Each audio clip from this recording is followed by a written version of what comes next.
بسم اللہ الرحمن الرحیم عن انس عن رسول اللہ صلی اللہ علیہ وسلم قال، حضرت انس سے روایت ہے، حضور صلی اللہ علیہ وسلم سے روایت کرتے ہیں، آپ نے فرمایا یا ابا ذر، اے ابو ذر، الا ادلک علی خصلتین ہما اخف علی الظہر، کیا میں آپ کی رہنمائی نہ کروں ایسی دو عادتوں کے بارے میں، اخف جو ہلکی ہیں، علی الظہر پشت پر، واثقل فی المیزان اور بہت وزنی ہے ترازو میں۔ قال، وہ عرض کرتے ہیں، قلت میں نے عرض کیا، بلا کیوں نہیں؟ قال، فرمایا، طول الصمت، طول کا معنی لمبی، الصمت خاموشی، لمبی خاموشی، وحسن الخلق اور اچھے اخلاق، والذی نفسی بیدی، اس ذات کی قسم جس سے قبضہ میری جان ہے، ما عمل الخلائق بمثلہما، نہیں عمل کیا مخلوق نے ان دونوں جیسا۔ تو حضرت ابو ذر رضی اللہ عنہ کو حضور نے خود فرمایا کہ میں تمہیں دو ایسی عادتیں بتاؤں جو ہلکی پھلکی سی ہیں، انہیں کرنے میں کچھ ذرا مشقت برداشت نہیں کرنی پڑتی، اور لیکن قیامت کے دن جب اعمال کا وزن ہوگا تو ان کا ثواب بہت زیادہ ہوگا۔ بتاؤں ایسی خصلتیں؟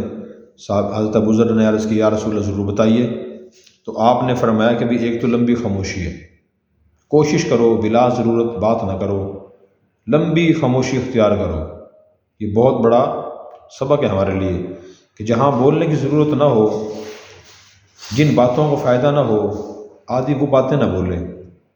آج کل لوگ بولتے، فضول بولتے بہت زیادہ ہیں۔ مثلا فون پہ بات ہو رہی ہے، السلام علیکم جی، دوسرے نے کہا وعلیکم السلام، یہ سامنے بیٹھے ہیں، طبیعت کیسی ہے جی، دوسرے نے کہا جی الحمدللہ ٹھیک ہوں، اور خیریت ہے جی خیریت ہے، گھر میں بھی خیریت ہے جی خیریت ہے، اور سنائیں جی، اور کچھ نہیں ہے، اور طبیعت ٹھیک ہے جی ہاں ٹھیک ہے بھائی، اور سب خیریت ہے ہاں سب خیریت ہے۔ اب دوبارہ پوچھنے کا کوئی فائدہ ہے؟ اس نے بتا دیا میں خیریت سے ہوں، طبیعت ٹھیک ہے جی، وہ بھی ٹھیک ہے۔ اب تین تین چار چار دفعہ پوچھنے کا فائدہ ہے کوئی؟ نہیں۔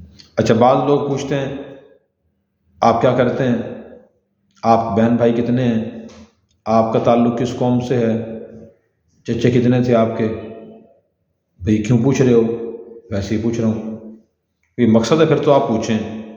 آپ نے کسی کو کوئی کام کروانا ہے، کوئی رشتہ کرنا ہے، کوئی اچھا مقصد ذہن میں ہے، ورنہ خاموش رہے بندہ۔ اچھا، اسی طرح یہ جو فضول سوالات ہیں نا، یہ بندہ یہ نہ کرے، آج سے طے کر لے میں نے پہلے سوچنا ہے اس بات کے بولنے کا فائدہ ہے یا نہیں، فائدہ ہو تو بات بولنی ہے، فائدہ نہ ہو تو بولنا نہیں۔ حضرت گنگوہی رحمۃ اللہ علیہ کا جوان بیٹا فوت ہو گیا تھا۔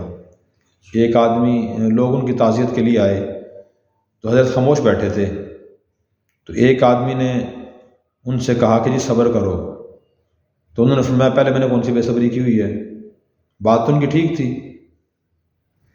پھر اس نے کہا جی صبر میں بہت بڑا ثواب ہے، تو انہوں نے فرمایا مجھے پتہ ہے، یہ کتنا بڑا عالم آدمی ہے، تو اس کو یہ کہنے کی ضرورت نہیں ہے کہ آپ صبر میں بہت زیادہ ثواب ہے، اس کو پتہ ہے پہلے، اور اس کو یہ نہ کہو کہ صبر کرو، صبر تو پہلے اس نے کیا ہوا ہے، اس کی ضرورت ہی نہیں ہے۔